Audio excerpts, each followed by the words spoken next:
मोक्षमार्गस्य नेतारम् वेत्तारम् कर्मभूभृताम् ज्ञातारम् विश्वतत्त्वानाम् वन्दे तद्गुणलब्धये वन्दे तद्गुणलब्धये। मोक्ष मार्ग के नेता एवं कर्म पर्वतों के भेदक और विश्व के सब तत्वों के ज्ञायक चेतन संवेदक सद्गुण आप समान प्राप्त हो यही भावना भाकर दे विनय पूर्वक करूं वंदन बारंबार जिनेश्वर दे बारंबार जिनेश्वर।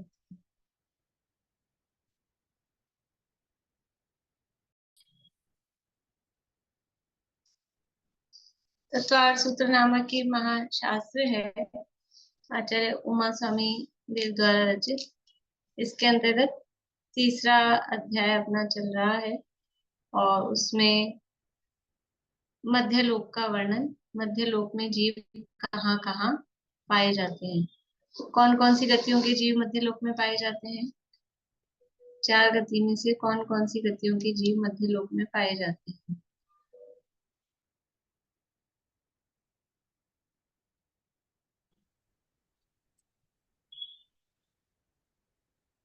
चार गतियां कौन कौन सी हैं? मनुष्य गति, देव गति, त्रियंज गति और नरक गति। इसमें मनुष्य गति और त्रियंज गति के देव पाए जाते हैं। मनुष्य और तिरंज मध्य लोक में पाए पाए जाते और कोई पाए जाते हैं? नहीं, नरक गति के नरक गति में और देव गति के देव गति में। देवगति कहाँ पर है? ऊर्ध्व लोक। बस? और वो नरक गति के वो अ, चित्रा पृथ्वी के नीचे वाले जो तीन भाग होते हैं ना, खर भाग, पंख भाग और अब्बुल भाग, उसमें पाए जाते हैं। पहले तीनों में? पहले के दो में पाए जाते हैं, हम्म। खर और भाग और पंख भाग में। और कहीं नहीं पाए जाते देवगति के देव? बाकी देवगति में तो पूरे पाए ही जाते हैं। अपन मध्य लोक की रचना में क्या पढ़ रहे हैं? जहाँ जहाँ हाँ, हिमवंतर, हाँ, जहाँ पे ये पर्वत वगैरह हैं, इन सब की उसमें रहते हैं। तो फिर वो कहाँ है? मध्य लोक है, ऊर्ध्व लोक है, अधो लोक है? वो मध्य लोक। वे मध्य लोक में ही पाए जा रहे हैं ना देव। हाँ। हाँ। तो मध्य लोक में तीन गति के जीव पाए जाते हैं। मनुष्य और तिरंज तो पाए ही जा रहे हैं, सामान्य रूप से उनके लिए तो कहा ही जा रहा है। और देव गति के देव भी मध्य लोक में पाए जाते हैं। पर क्या चारों प्रकार के, चार प्रकार के देव हैं, क्या चारों प्रकार के देव मध्य लोक में रहते हैं? चार प्रकार के देवों में से क्या चारों प्रकार के देव मध्य लोक में रहते हैं?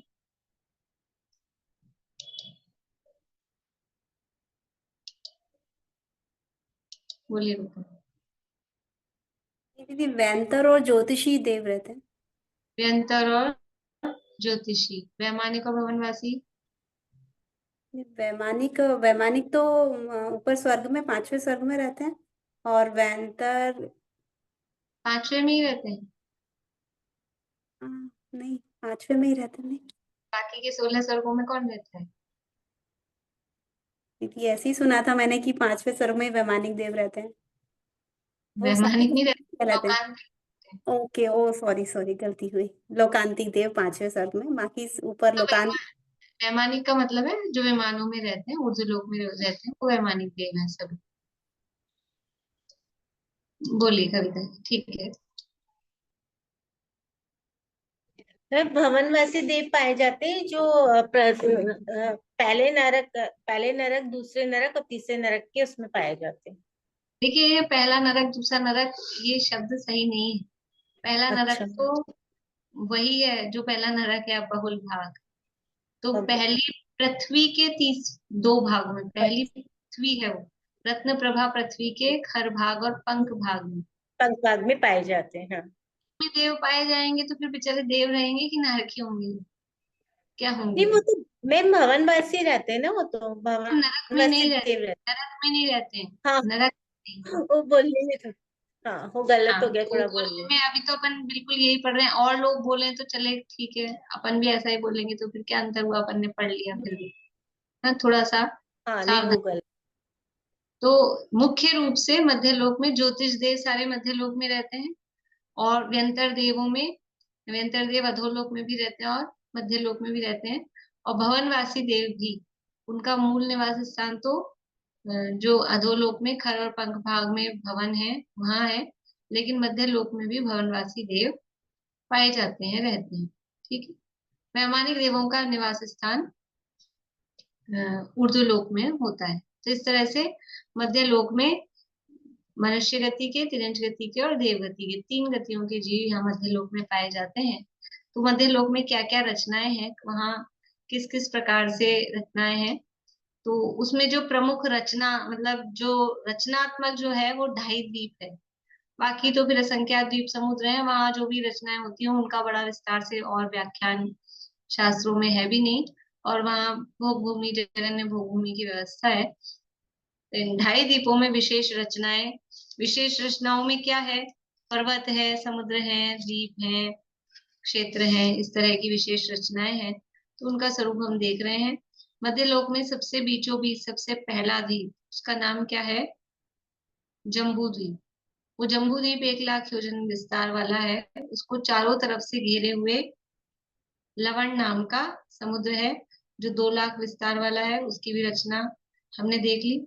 जम्बू द्वीप में कुलाचल है, क्षेत्र है, नदियां हैं, सरोवर हैं, इतनी रचनाएं काफी वहां है। और लवण समुद्र में भी पर्वत भी है, पाताल है, अंतर्द्वीप है, और भी अनेक द्वीप हैं। वो लवण समुद्र में रचना है। उसके बाद हम पहुंच गए हैं कहाँ पर? धातकी खंड द्वीप में। धातकी खंड द्वीप में जम्बू द्वीप से क्या स्पेशल है, क्या स्पेशल है, या क्या विशेषता है, क्या अंतर है, जो भी शब्द आप समझें। धातकी खंड द्वीप की रचना में, जम्बू द्वीप की रचना में क्या स्पेशल है? बोलिए मनोहर जी। इसमें सब रचना डबल डबल होती है सब जम्बू द्वीप रचनाएं से, डबल डबल होती है जम्बू द्वीप में, जो जो रचनाएं हैं वो सब उतनी इसमें डबल होती है। रचनाएं हैं। बढ़िया। और कुछ बोलिए लंकेश जी। मैम ये लवण समुद्र से दुगना बड़ा है, और इसमें जम्बू द्वीप के समान रचनाएं हैं। इसमें 2 इक्ष्वाकुकर पर्वत हैं। सुनिए, ये भी पूछ रही हूँ धातकी खंड में क्या है, कितना बड़ा है, ये पूछ रही हूँ जम्बू द्वीप से क्या स्पेशल है, ये अ, पूछ रही हूँ। इसमें उन उन जम्बू द्वीप के समान ही क्षेत्र हैं, पर्वत हैं, पर डबल डबल हैं। ठीक है, वो तो बता दिया ना आंटी ने।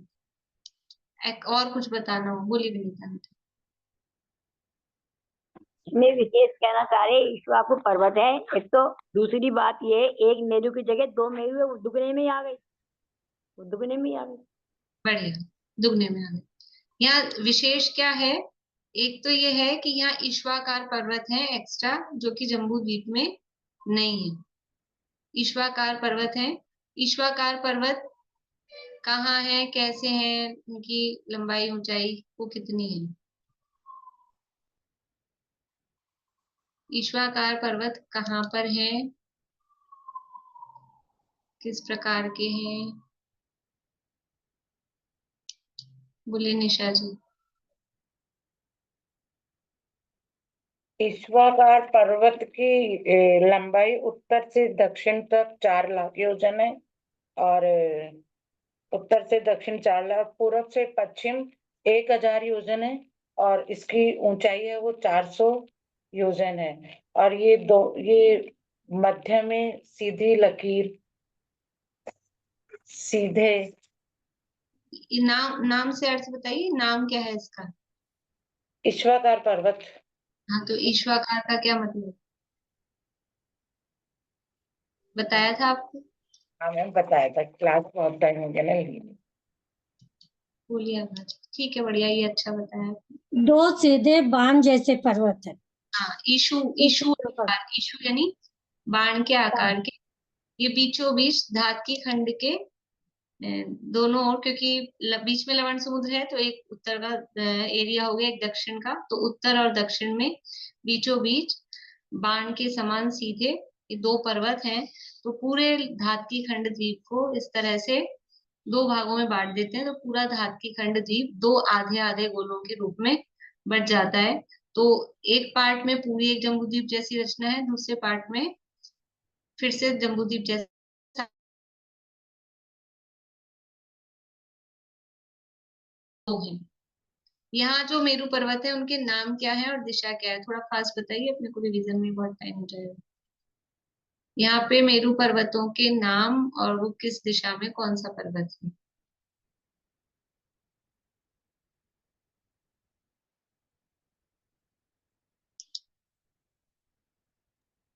पूर्व साइड में विजय मेरू है और पश्चिम साइड में अचल मेरू पर्वत। अचल मेरू है, पर्वत नहीं, मेरू। मेरू मतलब भी पर्वत ही है, पर्वत तो है ही। पूर्व दिशा में विजय मेरू और पश्चिम दिशा में अचल मेरू यहाँ पाया जाता है। और बाकी सारी रचनाएं भरत आदि क्षेत्र, यहाँ जो भरत और ऐरावत क्षेत्र है तो वो कहाँ होंगे, कि जो उत्तर दिशा वाला विजयार्थ पर्वत नहीं सॉरी, उत्तर दिशा वाला ईश्वाकार पर्वत है। रचना ख्याल में है, आप लोगों के सामने बना हुआ होगा, आपने बनाया होगा। तो उत्तर दिशा में जो ईश्वाकार पर्वत है उसके दोनों साइड में तो है ऐरावत पर्वत, मतलब एक पूर्व दिशा वाला ऐरावत, एक यानी एक पूर्व दिशा वाला ऐरावत और एक पश्चिम दिशा वाला ऐरावत। और जो दक्षिण साइड वाला ईश्वाकार पर्वत है उसके पूर्व दिशा में पूर्व दिशा वाला भरत क्षेत्र और पश्चिम दिशा में पश्चिम दिशा वाला भरत क्षेत्र। देखिए,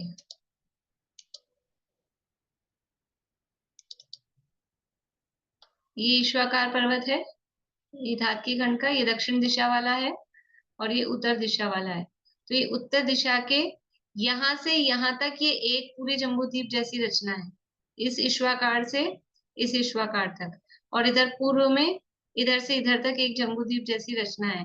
तो भरत ऐरावत क्षेत्र कहाँ होंगे, कि ये उत्तर दिशा में ऐरावत क्षेत्र है तो पूर्व दिशा वाला ऐरावत क्षेत्र इधर, और फिर ये सारी रचना होगी भरत क्षेत्र इधर, या ऐसा कहें ये भरत, हेमवत, हरि, विदेह, नहीं ये भरत, ये हेमवत, ये हरि, ये विदेह, फिर ये रम्यक, ये हिरण्यवत और ये फिर ऐरावत क्षेत्र। तो फिर जब इधर पश्चिम दिशा वाला है तो वो भी इधर यहाँ से शुरू होगा, तो भरत क्षेत्र यहाँ। तो मतलब ये है कि जो दक्षिण ईश्वाकार पर्वत है उसके दोनों ओर भरत क्षेत्र, एक पूर्व दिशा वाला एक पश्चिम दिशा वाला। जो उत्तर दिशा वाला ईश्वाकार पर्वत है उसके दोनों ओर पूर्व दिशा वाला ऐरावत और पश्चिम दिशा वाला ऐरावत। इस तरह से ये रचना है। और जिस तरह पहिए में आरे होते हैं उस तरह आरे के समान ये क्षेत्रों की रचना है। और इन क्षेत्रों का जो चौड़ाई वगैरह है वो अभ्यंतर साइड में कम है, आउटर साइड में ज्यादा है। इस तरह की रचनाएं हैं। और वही हिमवन आदि पर्वत और सारी रचनाएं। बीच में जो मेरू पर्वत है तो मेरू पर्वत से लगे हुए वही गजदंत पर्वत, यहाँ पर भी सेम उसी तरह से रचनाएं हैं। और जो नदियां हैं तो वो एक तरफ से निकल के देखो और क्या है थोड़ा अंतर, कि जम्बू द्वीप की जो नदियां हैं वो पूरा और पश्चिम से जाके कौन से समुद्र में जाके मिल रही थी, जम्बू द्वीप की नदियां, वो लवण समुद्र ही था चारों तरफ, लवण समुद्र में ही जाके मिल रही थी। लेकिन अब यहाँ की नदियां एक साइड में लवण समुद्र में जाके मिलेंगी, एक साइड में कालोदधी समुद्र में जाकर मिलेंगी। ठीक है, तो हम देख रहे थे मेरुओं की चर्चा, विजय और अचल, और साथ में जो पुष्करार्थ द्वीप में जो दो मेरु हैं, पुष्कर द्वीप की रचना, पुष्कर आधे पुष्कर द्वीप की रचना भी धातकी खंड की रचना के जैसे ही है। और इसी तरह से दो मेरु या जम्बू द्वीप से दुगनी रचना वहां पर भी है। तो मेरु की रचना अपन एक साथ देख रहे थे। जम्बू द्वीप में है सुदर्शन मेरु, फिर पूर्व धातकी खंड में विजय मेरु, पश्चिम धातकी खंड में अचल मेरु, फिर पूर्व पुष्कर द्वीप में मंदर मेरु और पश्चिम पुष्करार्ध द्वीप में विद्युन्माली मेरु। इस तरह से ये 2.5 द्वीप में 5 मेरु, ये एक ही सीध में आपको ऐसा दिखाई दे रहे हैं यहाँ, क्योंकि चित्र है तो छोटे हैं दिख रहे हैं। इस तरह से 5 मेरु हैं। उनमें से जो सुदर्शन मेरु है, सुमेरु पर्वत, वो तो 1,40,000 योजन ऊंचाई वाला है। और बाकी के जो चारों मेरु हैं, विजय, अचल, मंदर और विद्युन्माली, जिनको भी नाम नहीं याद हो तो नाम जरूर याद कर लें पंचमेरुओं के। सुदर्शन, विजय, और ऐसा ध्यान रखें बीच में सुदर्शन, फिर विजय, फिर अचल, फिर मंदर, फिर विद्युन्माली, तो आपको दिशा भी बराबर ख्याल में रहेगी। इस तरह से 5 मेरु हैं। तो सुदर्शन मेरु है वो थोड़ा अधिक ऊंचा है, 1,40,000 योजन का है, और शेष 4 मेरु हैं वो 85,040 योजन, 85,000 85,040 85,040 योजन की ऊंचाई वाले बाकी के 4 मेरु हैं। तो उनमें से अभी अपन सुमेरु की बात नहीं कर रहे, बाकी के जो 4 मेरु हैं उसमें से 1,000 योजन की तो उनकी नींव है, और भूमि के ऊपर वो है 84,040 योजन के, और 40 योजन की वो चूलिका है।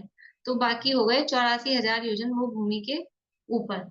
तो जिस तरह से सुमेरु पर्वत पर 4 वन है और हर वन की हर दिशा में एक एक अकृत्रिम जिनालय है, उसी तरह से इसकी भी चारों दिशाओं में नहीं, मतलब इस पे भी 4 वन है और हर वन की चारों दिशाओं में एक एक अकृत्रिम जिनालय यहाँ पर भी पाया जाता है। तो अब अंतर क्या है सुमेरु पर्वत से? ये तो सब सेम है। सुमेरु पर्वत पे भी 16 जिनालय है, यहाँ विजय मेरु पे भी 16, अचल मेरु पे भी 16, वहां पे भी 4 वन, यहाँ पे भी 4 वन। तो अंतर क्या है? अंतर किस चीज में है? डिफरेंस कहाँ आ रहा है? क्योंकि सुमेरु पर्वत ऊंचा ज्यादा है और ये ऊंचे कम है, तो मतलब चारों वन की जो हाइट है वो कम हो जाती है हाँ, एक दूसरे से। बताएंगे, याद है?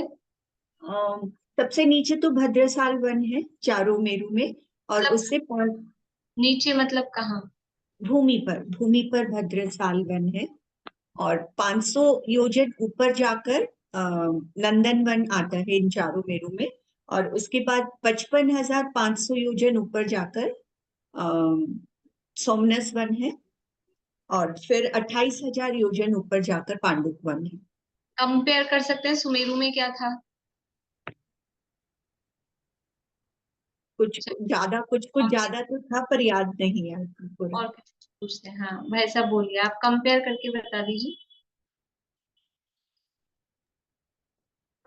मतलब एक तो ऊंचाई का फर्क है दोनों की, उसका मतलब ऊपर 99,000 योजन है, 99,040, और ये 84,040 योजन ऊंचाई है। तो उसी कंपैरेटिव मतलब जो है इनकी ऊंचाई भी कम कम होती जाएगी। की ऊंचाई में क्या अंतर है वो पूछ रही थी। हाँ, वो ख्याल में नहीं। बोलिए अनीता जी, बोलिए। बस दोनों चारों बंद तो पांचों बंद भद्रसाल बंद की पांचों बंद तो नीचे है। 500 योजन ऊपर जाने पर तो पहला नंदन वन है चारों में, पांचों में दीदी। हाँ, यानी नंदन वन सेम है 5 ही मेरु में।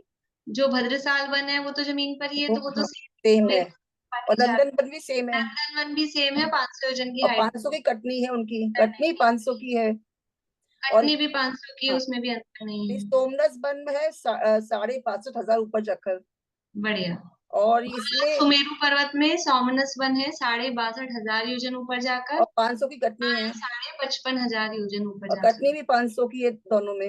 हाँ, कटनी 500 की। और एक रुकिए, मैं बताती जा रही नहीं, हूँ। इसकी कटनी अलग है, इसकी कटनी अलग है, इसकी कटनी आएगी 400। नहीं, कटनी अलग कहाँ है? कटनी सेम ही कटनी है। सेम है इसकी। और पांडुप वन का एक मिनट रुकिए। नंदन वन तो 500 योजन की हाइट पर ही है, तो पांचों में ही। सोमनस वन सुमेरु पर्वत पे है 62,500 योजन की ऊंचाई पर जाकर, और यहाँ बाकी के 4 मेरुओं में है 55,500 योजन पर जाकर। और फिर ऊपर जाएंगे पांडुप वन के लिए, तो कितनी हाइट है? 36,000 योजन, 36,000। सुमेरु पर्वत में है 36,000 योजन ऊपर जाकर पांडुप वन, और और इसमें इन 28,000 28,000 योजन ऊपर जाकर फिर पांडुप वन है। तो ये डिफरेंस है सोमनस वन, यानी नंदन वन से सोमनस वन और सोमनस वन से पांडुप वन, इनकी हाइट में सुमेरु पर्वत में और बाकी के 4 मेरु पर्वत में इनकी हाइट में अंतर है। चूलिका सेम है जैसे सुमेरु की है 40 योजन की, और जो उसकी भूमि पे चौड़ाई, बीच में चौड़ाई, ऊपर जाके जो है सेम चूलिका जैसी सुमेरु पर्वत पे अपन ने देखी थी, सेम उसी तरह की चूलिका है। कटनियां भी वैसी ही सेम है।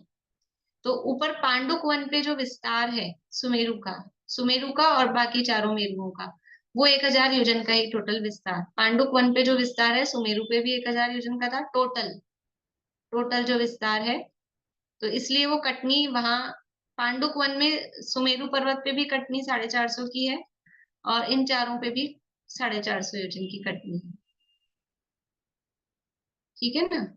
और बाकी के 3 पर्वत तो वहाँ जो नंदनवन है, और 3 नहीं 2, नंदनवन और सोमनस वन में जो कटनी है वो 500 योजन वाली की कटनी है, वो सेम है। कटनी सब में सेम है। ठीक है, क्या हुआ? पहले पढ़ा था हमने कि पांडुप वन की कटनी 494 योजन की थी, पहले पढ़ा था जो। हाँ हाँ हाँ 494, ठीक है। चारों की 494 है, और 494 है, ठीक, हाँ 450 बोल दिया मैंने। मैंने 450 बोला ना? हाँ 494 है, ठीक है। कटनी वही पांडुप वन की 494 है, और बाकी कटनियों में कोई डिफरेंस नहीं है, केवल हाइट है सोमनस वन की हाइट में और पांडुप वन की हाइट में, वहां डिफरेंस है। तो ये अपनी हो गई थी चर्चा ये सारी। तो इस तरह से ये चारों मेरु समान है, और सब पे 4-4 अकृत्रिम जिन मंदिर वहां पर हैं। अब इसमें एक बात और अपन ने देखी थी कि ये इसका भूमि पर विस्तार कितना है। तो ये जो बाकी के 4 मेरु हैं उनका भूमि पर विस्तार 9,400 योजन है, और अंडरग्राउंड जो विस्तार था वो 10,000 योजन। लिखा था आप लोगों ने पिछली बार? नहीं लिखा? लिखा है किसी ने?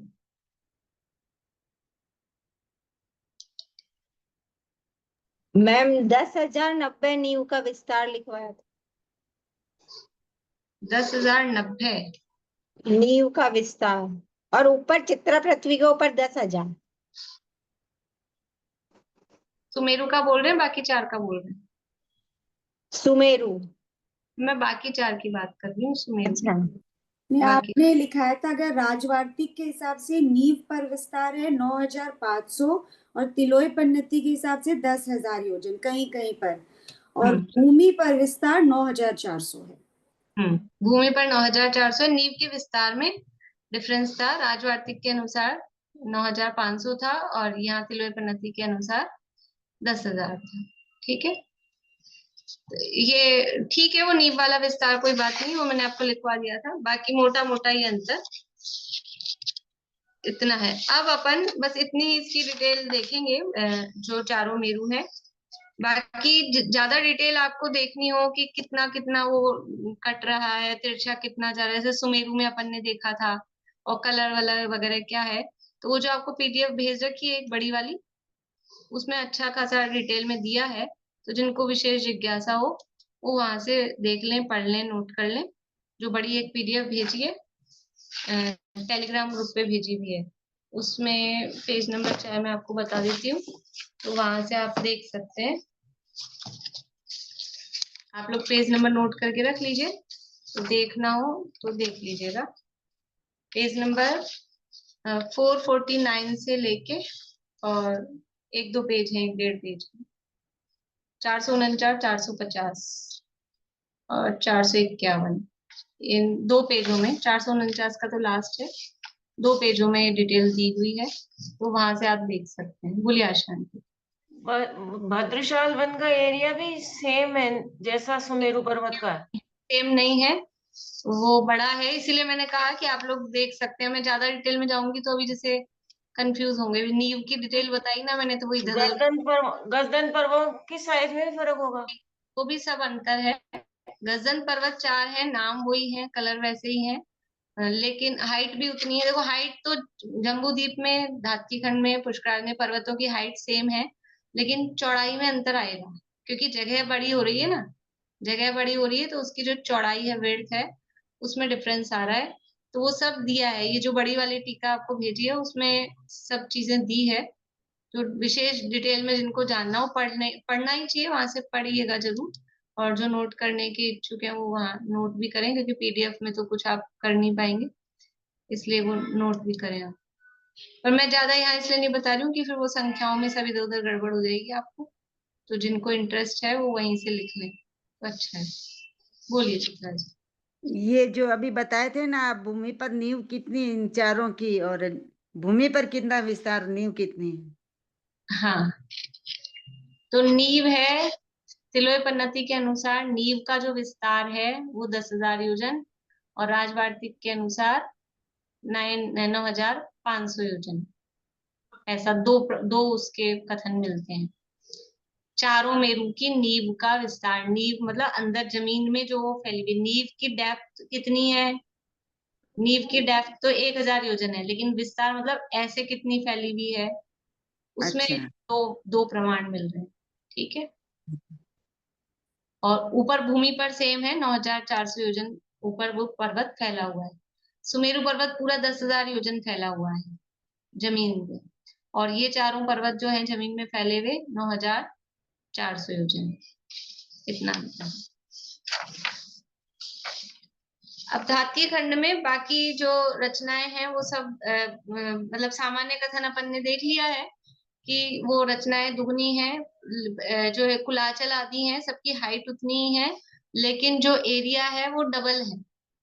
जैसे एरिया मतलब जो विस्तार है भूमि पर, जो उनका फैलाव है, कि जम्बू द्वीप का जो हिमवन पर्वत है वो कितना है? 1,052 योजन चौड़ाई है ना वहां। तो ये अपने इसमें भी दिया है वो चार्ट, तो तत्वार्थ मणि प्रदीप में भी। भरत क्षेत्र 526 योजन का है, तो फिर हिमवन पर्वत 1,052, फिर आगे हेमवत क्षेत्र वो 2,000 और 104 योजन, ऐसा आगे डबल डबल हो रहा है। तो यहाँ पर वो 1,052 की जगह कितना हो जाएगा? 2,000 और 104, ऐसा बढ़ जाएगा, मतलब वो डबल डबल होता जाएगा। ये देख लेना आप लोग। और जो भी डिटेल है वो उसमें सब दिया है। तो अपने को इतनी देखो, अगर समय है और उपयोग है, रुचि है, तो पढ़ना चाहिए। डिटेल खुद को भी कर लेना चाहिए, बनाना चाहिए, चित्र बनाना चाहिए, उपयोग लगाना चाहिए।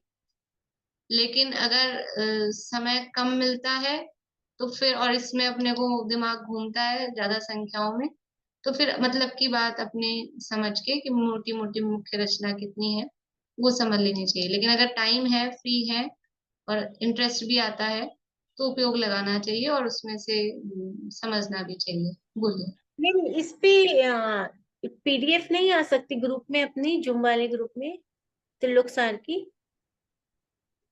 भेजिए ना वो त्रिलोक सार की नहीं, वो जो मैं बता रही हूँ ना जिसमें डिटेल में तिलोय पन्नति की पीडीएफ चाहिए आपको, तो भेज दूंगी मैं। Yes ma'am. टेलीग्राम पे भेज दूंगी, टेलीग्राम ग्रुप। ठीक। टेलीग्राम पे क्या होता है, बड़ी बड़ी फाइल भी इजीली चली जाती हैं और वो जगह भी नहीं लेती है अपने मोबाइल की, इसलिए टेलीग्राम में ठीक रहता है। और व्हाट्सएप पे भेजेंगे तो वो डाउनलोडिंग में प्रॉब्लम आएगी और मोबाइल में आपको स्पेस भी करेगा। बोलिए आंटी। मनुष्यों की संख्या, तिर्यंचों की संख्या भी ज्यादा होगी। हाँ, वो तो है ही। वो जब भी एक ज्यादा ही होगी ना। दुगने हैं, क्षेत्र दुगने हैं, तो ज्यादा ही होंगी ना। बिल्कुल।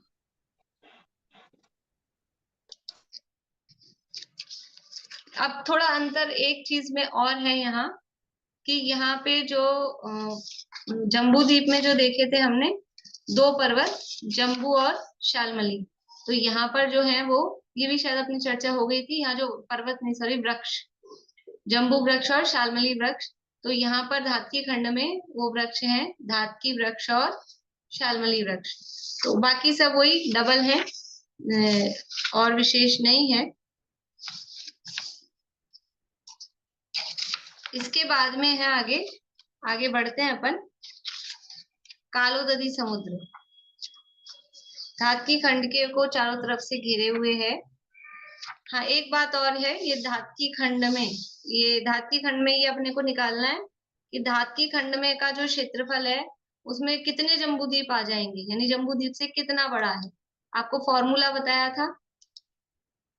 दीदी बोलिए। मुझे तो ये पूछना है कि 2 भरत हैं यदि धातकी खंड में, तो दोनों भरत 1052 के तो नहीं होने चाहिए, 526 योजन के होने चाहिए, या 1052 के दो हैं? डबल दिया है एक, देख के और बता देती हूँ आपको मैं। डबल ही दिया है कि क्षेत्र मतलब एक तो सामान्य गाथा दी है कि जो क्षेत्रों का विस्तार वगैरह है वो दुगुना है, और फिर उनका एरिया भी सब निकाल के दिया है। नहीं, वो तो मैं देख लूंगी, ऐसी बात नहीं, मैं भी मंदिर से किताब लिया होंगी तो पढ़ थी, पर मेरा अंदर से लगता है कि वैसे तो ये पहले तो जम्बूद्वीप से दूना विस्तार लवण समुद्र का, फिर लवण से दूना उसका धातकी का, तो फिर तो दूना से ज्यादा हो जाएगा ना। मतलब 2 भरत है तो दोनों ही भरत 1000। एरिया तो ज्यादा है, देखो आप जो कह रहे हैं ना, हाँ क्षेत्र का जो क्षेत्रफल आएगा वो तो ज्यादा आएगा, क्षेत्रफल हाँ तो जी, अलग निकलेगा, लेकिन ये तो जो 526 जैसे यहाँ है तो वहां विस्तार 536 है केवल उसकी लंबाई।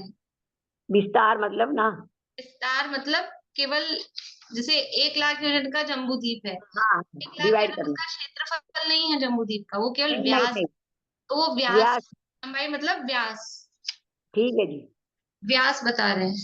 हाँ हाँ, क्योंकि ये तो ईश्वाकार से 2 हो गए ना अलग अलग, तो एक, तो इस वजह से लगता है। वो जम्बूद्वीप से 4 गुना बड़ा है ना, 4 लाख योजन का। हाँ, तो दोनों साइड ही 1052 ही आएगा। हाँ 4 गुना बड़ा है तो वो एक एक तो दुगने हो ही जाएंगे। हाँ, मतलब ये भी लॉजिक अच्छा है कि वो 4 गुना बड़ा है तो तो मैं भी बिल्कुल। यही कहती हूँ 1052 का ही आएगा, दोनों ठीक। चलिए, यहाँ दिया भी अभी गाथा निकालती हूँ मैं, देखिए इसमें 168 आएगा क्या मैम? किसमें?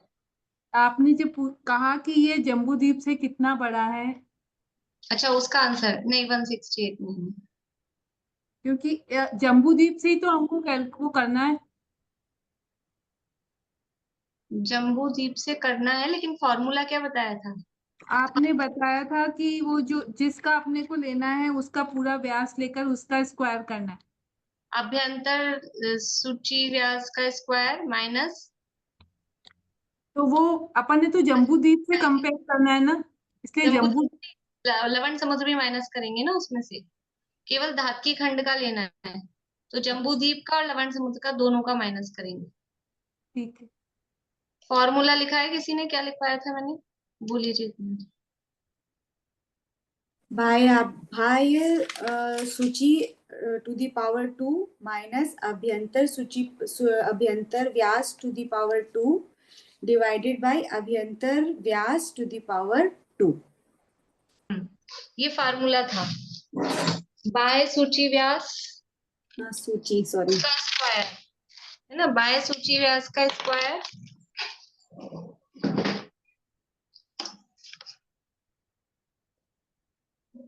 बाह्य सूची व्यास का स्क्वायर माइनस अभ्यंतर सूची व्यास का स्क्वायर अपॉन अभ्यंतर सूची व्यास का स्क्वायर। तो ये धातकी खंड, ये लवण समुद्र और ये जम्बूद्वीप, ये 1 लाख योजन, ये 2 लाख, 2 लाख, ये 1, ये 2, ये 2 और ये 4 और ये 4।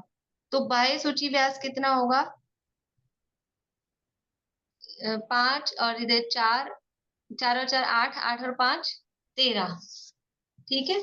तो 13 लाख, अभी अपन 13 लाख को छोड़ देते हैं, तो 13 का स्क्वायर किया, पूरा करना है वैसे तो 13 लाख का स्क्वायर योजन का, और माइनस किया अभ्यंतर सूची व्यास है, ये पूरा माइनस करना है अपने को, केवल धातकी खंड का एरिया देखना है ना, तो ये लवण समुद्र तक का माइनस करेंगे, तो ये 2 इधर का, 2 इधर का और 1 इधर का, तो 5 लाख का स्क्वायर बटा 5 लाख का स्क्वायर।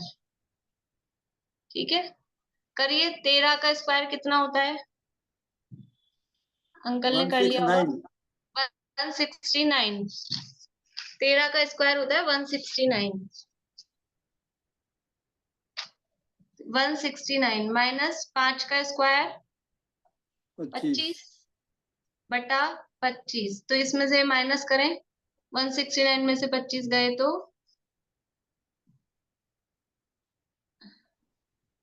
140, ये बटा 1 ही आएगा, तो फिर ये ना अपॉन 1। उस दिन 1 लाख माइनस किया था ना,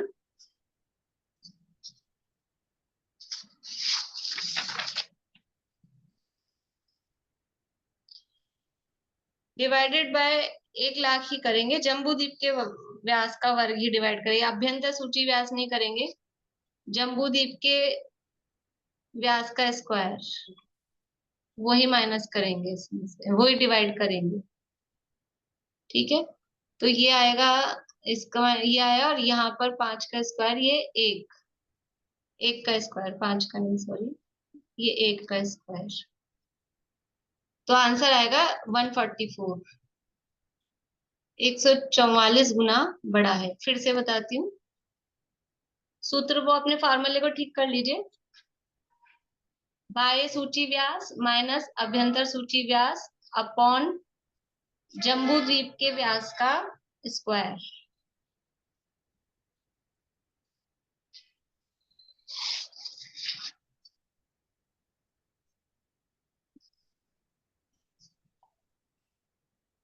तो बाह्य सूची व्यास अपना था 13 लाख, उसका स्क्वायर, माइनस अभ्यंतर सूची व्यास था 5 लाख, उसका स्क्वायर, अपॉन किया जम्बू द्वीप का व्यास 1 लाख, तो उसका स्क्वायर। लाख हम नहीं लिख रहे हैं, तो 1 लाख का 1 लिखा है, 5 लाख का 5 लिखा है, 13 लाख का 13 लिखा है, उसके आगे 0 लगानी है, 5 5 0। तो 13 लाख का स्क्वायर यानी 13 का स्क्वायर हुआ 169, और 5 का स्क्वायर हुआ 25 बटा 1 का स्क्वायर 1 बटा 1, तो 169 में से 25 जाएंगे तो 144, और बटा 1 करेंगे तो कोई मतलब नहीं है, वो तो वही आएगा आंसर। तो धात्की खंड द्वीप, क्योंकि अपने को ये देखना था, ये बटा 1 क्यों किया, अब इसका लॉजिक समझ में आ गया। देखिए, यहाँ जम्बू द्वीप के एरिया का स्क्वायर क्यों किया अपन ने, क्योंकि हमको ये देखना है जम्बू द्वीप से कितना बड़ा है। अगर हमको लवण समुद्र से कितना बड़ा है ये देखना होता, तो फिर हम यहाँ लवण समुद्र के एरिया का स्क्वायर कर देते। तो हमको जम्बू द्वीप से वो कितना बड़ा है धात्की खंड, वो देखना है, इसलिए हमने यहाँ जम्बू द्वीप के क्षेत्रफल का सॉरी व्यास का स्क्वायर किया है। ठीक है, तो फॉर्मूला क्या है अपना, बाह्य सूची व्यास माइनस अभ्यंतर सूची व्यास अपॉन जम्बू द्वीप के व्यास का स्क्वायर, और ऊपर भी स्क्वायर है, बाह्य सूची व्यास है अभ्यंतर सूची व्यास में भी। अभी आगे अपन देखेंगे, लेकिन अभी अपना ये चल रहा है तो साथ के साथ निकाल लेते हैं। पुष्करार्ध द्वीप, पुष्कर द्वीप का पूरा व्यास कितना होगा? पुष्करार्ध नहीं बोल रही हूँ, पूरे पुष्कर द्वीप, पूरा पुष्कर द्वीप का व्यास कितना होगा?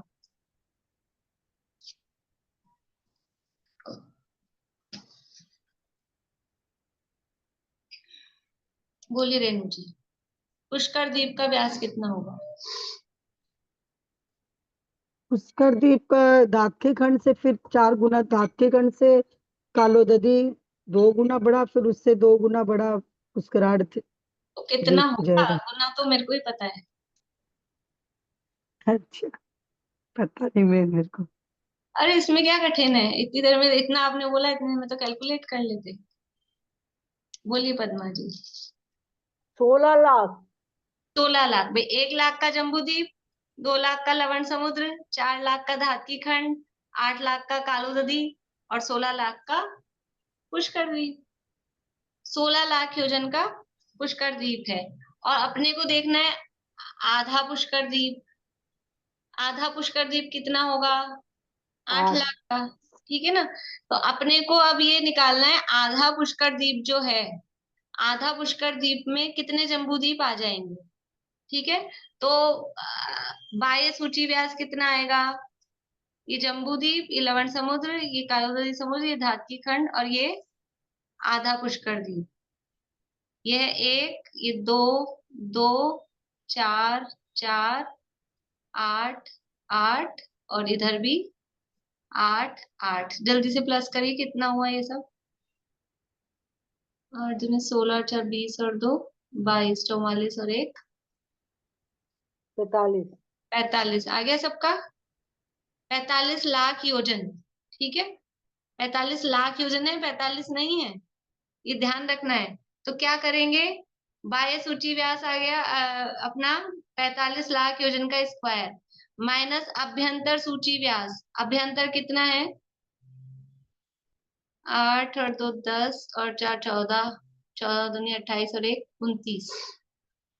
ठीक है, 29 है। 29 का स्क्वायर करिए भी जल्दी से कोई, और बटा अपने को जम्बू द्वीप ही देखना है तो 1 का स्क्वायर। ये सब लाख हैं, ये सब लाख हैं। अपन जीरो अभी कैलकुलेशन के लिए इजी हो जाए उसके लिए नहीं लगा रहे। बैठे नहीं रहना है, सबको करना है, बड़े हो छोटे हो, बड़े ही हैं सब। कैलकुलेटर निकालिए और करिए।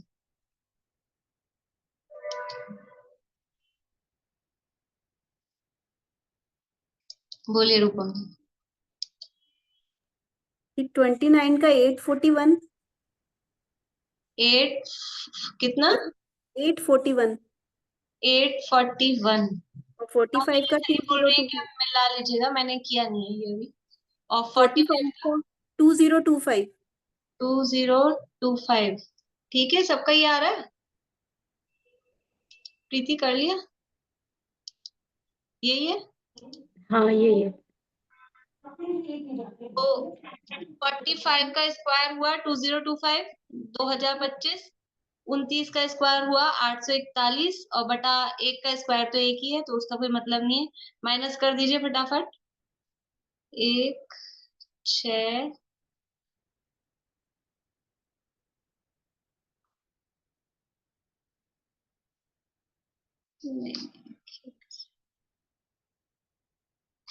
4 8 984।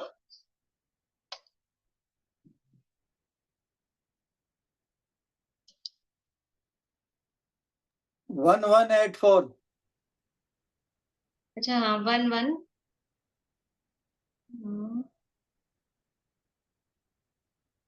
480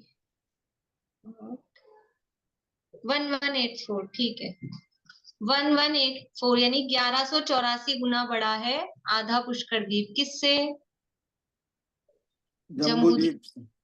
ठीक है, ऐसे आगे की किसी भी द्वीप का निकाल सकते हैं वो जम्बू द्वीप से कितना बड़ा है। अभी नंदीश्वर की रचना आएगी तब आपको निकालना है। ठीक है, भूलना नहीं अभी ये फार्मूला। नंदीश्वर द्वीप जम्बू द्वीप से कितना बड़ा है वो अपन निकालेंगे। बोलिए, और हो सकता है वो आपके कैलकुलेटर में नहीं आए तो आपको अपनी कॉपी में ही करना पड़ेगा। मैम आपने वो 2 लाख जो 1 लाख जम्बू द्वीप का, फिर 2 लाख उसका बताया, फिर 4 लाख उसका बताया, 8 लाख और 16 लाख। तो इनका अब 16 लाख जो नहीं अपन ले रहे अपन, आधे आधे पुष्कर आधा द्वीप। ले रहे हैं। तो बाह्य सूची में कौन सा वाला बाहर वाले जो आएगा उसका कौन सा वाला आएगा। आय सूची का मतलब है ये यहाँ से यहाँ तक का सारा टोटल, ये अच्छा पूरा टोटल। पूरा टोटल। और ठीक है अभ्यंतर का मतलब है जो अपन इसमें से माइनस कर रहे हैं, इसके अंदर जितना रह गया। बाय का मतलब है ये पूरा टोटल। अच्छा ठीक है। और यस मैम। अभ्यंतर का मतलब है इसके अंदर अब जो है उसको भाई ये इसका एरिया चाहिए अपने को, तो ये भी हाँ निकाल दो। ठीक ये है। बीच यस से मैम। निकाल दो हाँ तो हाँ इसका आ जाएगा, तो पूरे का ले लेंगे तो ये बीच में से निकाल देंगे ना, हाँ हाँ इसका बच ठीक है। जाएगा। ठीक ये आगे अपन ने से। पहले पूरे का ले लिया और फिर ये बीच में माइनस कर दिया। अच्छा ठीक है। कालोदरी समुद्र में कितने जम्बू द्वीप हो गए। अब निकालिए कालो नदी तक के। हाँ, अब आप करके अब लाइए लवण समुद्र से नेक्स्ट होमवर्क है। कालो नदी तो है समुद्र। हाँ, नेक्स्ट तो कालो नदी है, लेकिन अपन ने तो क्षेत्रों के हिसाब से निकाला, इसलिए क्षेत्रों के हिसाब से निकाला। कालो नदी का आपको होमवर्क है। कालो नदी में कितने जम्बूद्वीप आ जाएंगे वो कल करके लेकर आ जाइएगा, तो अपन यहाँ मिला लेंगे सीधा। लवण ठीक में है? अभी थोड़ा सा कुछ बोल रहे हैं आशा आंटी? लवण में बंद तो हो गई आपकी 24 आवाज। 24 जम्बूद्वीप निकाले थे अपन ने लवण समुद्र में तो। हाँ, और फिर ऐसा नहीं है कि धातकी खंड में 24 दुनिया 48 आ जाए। व्यास दुगना ही है धातकी खंड का लवण समुद्र से, लेकिन एरिया कितना बढ़ गया कि 144, उसमें 24 आ रहे हैं, इसमें 144 आ रहे हैं। और अब आगे कालो नदी में कितने आएंगे वो आप लोग करके आइएगा, तो उससे अपने को थोड़ा एक समझ में आएगा कि क्या है, मतलब विस्तार, और वो भी किस तरह से बढ़ता है, वो भी और चीज बस अपने। खाली खाली उसमें कुमानुष द्वीप ही है बस 48। हाँ, कालो नदी समुद्र की चर्चा भी कर रहे हैं अपन, अभी समय तो हो गया, अब क्या करेंगे। देखिए, कालो नदी समुद्र का जो विस्तार है वो 8 लाख योजन है। इसमें ज्यादा कुछ नहीं है, एक दो बातें हैं तो कर लेते हैं कि इसमें जो समुद्र की गहराई है, समुद्र की गहराई कितनी है? गहराई 1000 योजन। लवण समुद्र की गहराई कितनी थी? चित्रा पृथ्वी के नीचे, गहराई का मतलब है चित्रा पृथ्वी के नीचे 1000 योजन की थी, जिसमें पाताल और वो अपन ने देखे थे। पर वहां क्या था, जो लवण समुद्र की जो रचना थी वो रचना किसके समान? लवण समुद्र की रचना किसके समान?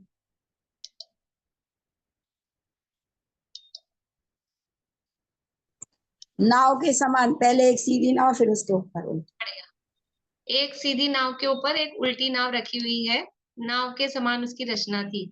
यानी कि क्या था कि जल का स्तर भूमि के ऊपर भी ऐसे धीरे धीरे धीरे करके बढ़ रहा था, और नीचे चित्रा पृथ्वी के नीचे भी धीरे धीरे धीरे करके इस तरह से हो रहा था।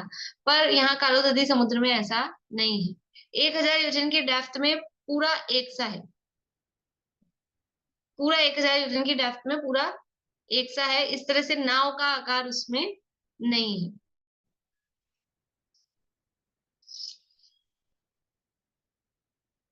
यह समुद्र सर्वत्र 1000 योजन गहरा है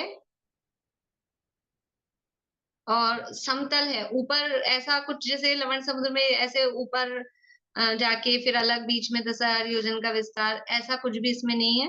तल पर भी सीधा समतल ही है और पातालों से रहित है, कोई पाताल वगैरह इसमें नहीं है।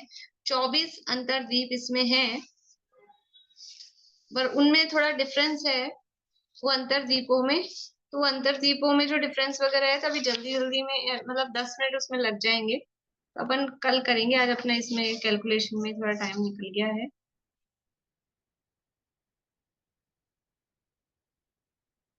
या कर लें, अभी कर लें आप लोग, पकड़ लेंगे थोड़ा जल्दी। बताती हूँ।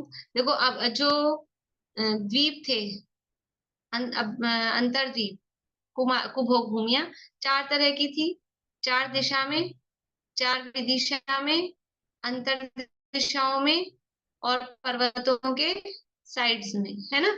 तो वो सबको याद हो गई। दिशा वाली है वो कितनी दूरी पर जाकर है? दिशा वाली 500 योजन की दूरी पर जाकर है और 100 योजन का विस्तार है। पहले दूरी दूरी कर लेते हैं। 500 योजन दिशा वाली, फिर 500 योजन विदिशा वाली, और 550 योजन अंतर दिशा वाले, और 600 योजन थे वो पर्वतों के साइड वाले। इतना तो मेरे ख्याल से उस दिन को पक्का हो गया था सबका। ये चारों की दूरियां हो गई। और जो साइज था वो क्या था चारों का?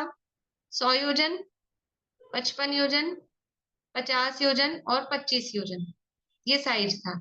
तो यहाँ दूरी में भी अंतर है और साइज में भी अंतर है, ये यहाँ पर डिफरेंस है।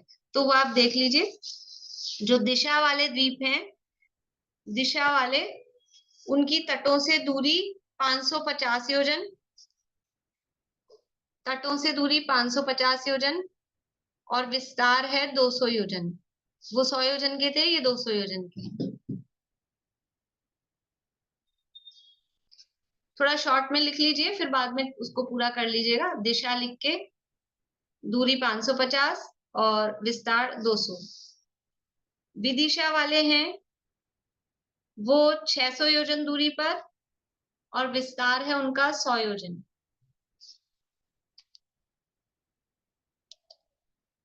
ये किसकी बात कर रहे हैं अपन? कालोददी समुद्र में जो कुमानुष द्वीप हैं उनकी। ठीक है। विदिशा वाले 600 योजन की दूरी पर और 100 योजन का विस्तार है। अंतर दिशा वाले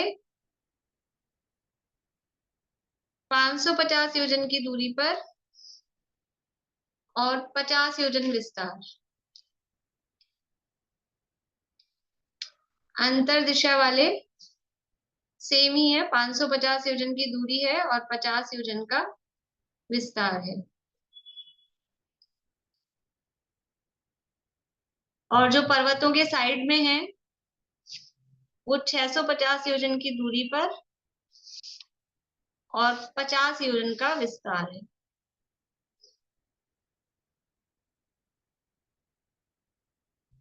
फिर से रिपीट कर रही हूं। कालोदरी समुद्र में कुमानुष द्वीपों की दूरी और उनका साइज। दिशाओं वाले जो द्वीप हैं वो 550 योजन दूर और 200 योजन का उनका साइज है। विदिशा वाले 600 योजन दूरी पर 100 योजन का साइज है। अंतर दिशा वाले 550 योजन की दूरी पर 50 योजन का साइज। और पर्वत के साइड वाले हैं वो 650 योजन की दूरी पर और 50 योजन का उनका साइज है। कोई एक अच्छा सा यानी लवण समुद्र वाले के चारों का ऐसा चार्ट जैसा और कालोददी का भी चार्ट जैसा कोई बना के कॉपी में, तुम अच्छा साफ सुथरी राइटिंग में तो मुझे भेजिएगा, तो मैं ग्रुप में डाल दूंगी। और वो अपने पास रहेगा भी, लिख के रखेंगे तो रहेगा भी अपने पास में। और बोलिए शांति। इसमें चंद्रमा फिक्स है शायद, इसलिए वो ज्वार भाटा नहीं आता, इसलिए समुद्र फिक्स है। नहीं, चंद्रमा फिक्स कहाँ है? ढाई द्वीप में तो घूमते ही है ना। फिक्स कहाँ है? अभी तो ढाई द्वीप फिक्स नहीं। बोलिए बिंता। दीदी ये दोनों द्वीपों का अलग अलग बनाना पड़ेगा। ये हाँ, तो मैंने अलग अलग समुद्र का बनाया, अब कालादरी समुद्र का अलग बनाना पड़ेगा ना। अब ठीक है, वो तो साइज अपन तो यहाँ पे भी वैसा ही बनाएंगे, लेकिन हाँ लिखने के लिए अगर लिखना है तो अलग ही बनाना पड़ेगा। लोकेशन सेम है, लोकेशन सेम है, लेकिन दूरी और साइज में अंतर है, तो वो अलग अलग ही बनाना पड़ेगा ना चार्ट। हाँ चलिए इस तरह से। और थोड़ा एक आध बात और है इसमें, वो कल करके, फिर कल अपन पहुंचेंगे पुष्करार द्वीप। उसमें रचनाएं तो कुछ विशेष नहीं है, और जो कुछ डिफरेंस और जो है वो करके कल अपन पहुंच जाएंगे मानुषोत्तर पर्वत को। फास्ट चलेंगे तो तैयारी के साथ वंदना करने मानुषोत्तर पर्वत पर चलेंगे। अभी यहीं पूरा करते हैं जिनवाणी स्तुति।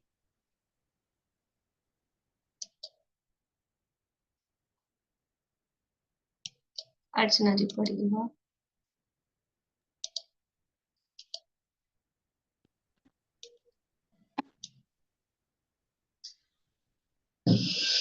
अहिंसा भई हो प्रवृत्ति सहज ही, जीवन का आधार हो सत्य सुख में। आचौर्य धारे पर प्रीति त्यागे, परम शील वर्ते रहे सहज निर्भय। महाक्लेशकारी है आरंभ परिग्रह, उसे छोड़ लग जाए निज साधना में। धुल जाए सब मेल समता की धारा से, बढ़ते ही जाए स्वाराधना में। हो वे जितेंद्रिय परम तृप्त निज में, एकाग्रता हो परम मग्नता हो। साक्षात साधन मुक्ति का सुख में, निर्दोष चारित्र जयवंत परिते। सर्वज्ञ शासन जयवंत वर्ते, वीर ग्रंथ शासन जयवंत वर्ते।